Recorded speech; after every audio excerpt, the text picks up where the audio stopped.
ಸ್ವಯಂಪಾಕ ಅಭಿಮಾನಿಗಳಿಗೆ ಸ್ವಾಗತ. ಈ ದಿನ ನಾನು ಮೊಸರು ಅವಲಕ್ಕಿ ಹೇಗೆ ಮಾಡೋದು ಅಂತ ಹೇಳಿ ತೋರಿಸ್ಕೊಡ್ತಾ ಇದ್ದೀನಿ. ಬೇಕಾಗುವ ಪದಾರ್ಥಗಳು: ಅವಲಕ್ಕಿ, ನಾನಿಲ್ಲಿ ದಪ್ಪ ಅವಲಕ್ಕಿ ತಗೊಂಡಿದ್ದೀನಿ. ನೀವು ಮೀಡಿಯಂ ಅವಲಕ್ಕಿ ಕೂಡ ಬಳಸ್ಕೋಬಹುದು. ಇದು ಅರ್ಧ ಕಪ್ನಷ್ಟು ಅವಲಕ್ಕಿ ತಗೊಂಡಿದ್ದೀನಿ. ಮೊಸರು ಅರ್ಧದಿಂದ ಮುಕ್ಕಾಲು ಕಪ್ನಷ್ಟು, ನೀವು ಅದನ್ನ ನೋಡ್ಕೊಂಡು ಹಾಕೋಬಹುದು. ತೆಂಗಿನಕಾಯಿ ತುರಿ 1/4 ಕಪ್ನಷ್ಟು, ಉಪ್ಪು ರುಚಿಗೆ ತಕ್ಕಷ್ಟು, ನಾನು ಇಲ್ಲಿ ಅರ್ಧ ಟೀ ಸ್ಪೂನ್ನಷ್ಟು ಇಟ್ಕೊಂಡಿದ್ದೀನಿ. ಸಕ್ಕರೆ 3 ಟೀ ಸ್ಪೂನ್ನಷ್ಟು, ಇದನ್ನ ನೀವು ಆಪ್ಷನ್ ಬೇಕಾದ್ರೆ ಹಾಕೋಬಹುದು, ಬೇಡದಿದ್ರೆ ಸ್ಕಿಪ್ ಮಾಡಬಹುದು. ಒಗ್ಗರಣೆಗೆ 1/2 ಟೀ ಸ್ಪೂನ್ನಷ್ಟು ತುಪ್ಪ, 1/4 ಟೀ ಸ್ಪೂನ್ನಷ್ಟು ಸಾಸಿವೆ, 1 ಸಂಡಿಗೆ ಮೆಣಸಿನಕಾಯಿ, ನೀವು ಇದಿಲ್ಲ ಅಂದ್ರೆ ಬ್ಯಾಡಗಿ ಮೆಣಸು ಕೂಡ ಬಳಸ್ಕೋಬಹುದು. ಉದ್ದಿನ ಬೇಳೆ ಅರ್ಧ ಟೀ ಸ್ಪೂನ್ನಷ್ಟು, ಒಂದು 6 ಪೀಸ್ನಷ್ಟು ಗೋಡಂಬಿ, ಕರಿಬೇವಿನ ಸೊಪ್ಪು ಒಂದು 6 ಎಲೆಯಷ್ಟು, ಹಾಗೆ ಕೊತ್ತಂಬರಿ ಸ್ವಲ್ಪ ಹೆಚ್ಚಿದ್ದು ಸ್ವಲ್ಪ. ಅವಲಕ್ಕಿ ನೆನೆ ಇಡ್ಲಿಕ್ಕೆ 3/4 ಕಪ್ನಷ್ಟು ನೀರು. ನಾನು ಅವಲಕ್ಕಿನ ಕ್ಲೀನಾಗಿ ತೊಳೆದ್ಬಿಟ್ಟು ಒಂದು 10-15 ನಿಮಿಷ ನೆನೆ ಹಾಕಿಟ್ಟಿಕೊಂಡಿದ್ದೀನಿ. ಈ ಅವಲಕ್ಕಿ ಚೆನ್ನಾಗಿ ನೆಂದಿದೆ. ಈಗ ಇದರ ನೀರನ್ನ ತೆಕ್ಕೊಳ್ಳೋಣ. ಸಣ್ಣ ಒಗ್ಗರಣೆ ಸೌಟಿಗೆ ತುಪ್ಪ ಹಾಕಿ ಅದನ್ನ ಬಿಸಿ ಆಗ್ಲಿಕ್ಕೆ ಬಿಡಿ.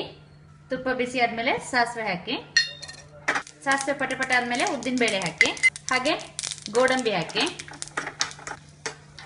ಗೋಡಂಬಿ ಸ್ವಲ್ಪ ಆದ ತಕ್ಷಣನೇ ಈ ಮೆಣಸಿನಕಾಯಿನೂ ಹಾಕ್ಬಿಡಿ. ಹಾಗೆ ಕರಿಬೇವಿನ ಸೊಪ್ಪು ಹಾಕಿ. ಈ ಗೋಡಂಬಿ ಹೊಂಬಣ್ಣ ಬರುವವರೆಗೆ ಇದನ್ನ ಫ್ರೈ ಮಾಡಿ. ಗೋಡಂಬಿ ಕೂಡ ಕಲರ್ ಬಂದಿದೆ, ಹಾಗೆ ಮೆಣಸಿನಕಾಯಿ ಕೂಡ ಆಗಿದೆ. ಈಗ ಸ್ಟವ್ ಆಫ್ ಮಾಡೋಣ.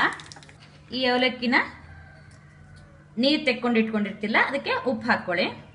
ಹಾಗೆ ಸಕ್ಕರೆ ಹಾಕಿ, ತೆಂಗಿನಕಾಯಿ ತುರಿ ಹಾಕಿ, ಹಾಗೆ ಮೊಸರು ಹಾಕಿಬಿಟ್ಟು ಇದನ್ನ ನೀಟಾಗಿ ಮಿಕ್ಸ್ ಮಾಡ್ಕೊಳ್ಳಿ.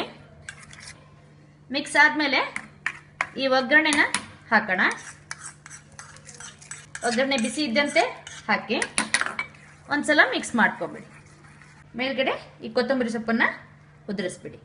ನಾನಿಲ್ಲಿ ದಪ್ಪ ಅವಲಕ್ಕಿ ಉಪಯೋಗಿಸಿದ್ರಿಂದ ಅದನ್ನ ಒಂದು 10-15 ನಿಮಿಷ ನೆನೆ ಇಟ್ಟಿದ್ದೀನಿ. ಅದೇ ನೀವು ಮೀಡಿಯಂ ಅವಲಕ್ಕಿ ಉಪಯೋಗಿಸ್ತೀರಿ ಅಂದ್ರೆ ಅದನ್ನ ನೀವು ನೆನೆ ಇಡೋ ಅವಶ್ಯಕತೆ ಇಲ್ಲ, ಬರೀ ತೊಳೆದ್ಬಿಟ್ಟು ಉಪಯೋಗಿಸಿದ್ರೆ ಸಾಕು.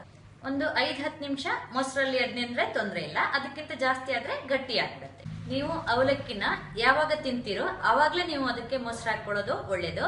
ನೀವು ಮೊದಲೇ ಮೊಸರು ಹಾಕಿಟ್ಬಿಟ್ರೆ ಅದು ಮೊಸರೆಲ್ಲ ಅವಲಕ್ಕಿ ಹಿರ್ಕೊಂಡ್ಬಿಟ್ಟು ಗಟ್ಟಿ ಆಗುತ್ತೆ. ಅವಲಕ್ಕಿ ಮೊಸರು ಮಾಡ್ಬೇಕಾದ್ರೆ ನೀವು ಫ್ರೆಶ್ ಮೊಸರನ್ನ ಉಪಯೋಗಿಸಿದ್ರೆ ತುಂಬಾ ಚೆನ್ನಾಗಿರುತ್ತೆ. ಈಗ ನೀವು ನೋಡಿದ್ರಲ್ವಾ ಮೊಸರು ಅವಲಕ್ಕಿ ಹೇಗೆ ಮಾಡೋದಂತ ಹೇಳಿ. ನೀವು ಕೂಡ ನಿಮ್ಮ ಮನೆಯಲ್ಲಿ ಮೊಸರು ಅವಲಕ್ಕಿನ ಮಾಡ್ಬಿಟ್ಟು ನಿಮ್ಮ ಅಭಿಪ್ರಾಯವನ್ನ ನಮಗ್ ತಿಳಿಸಿ.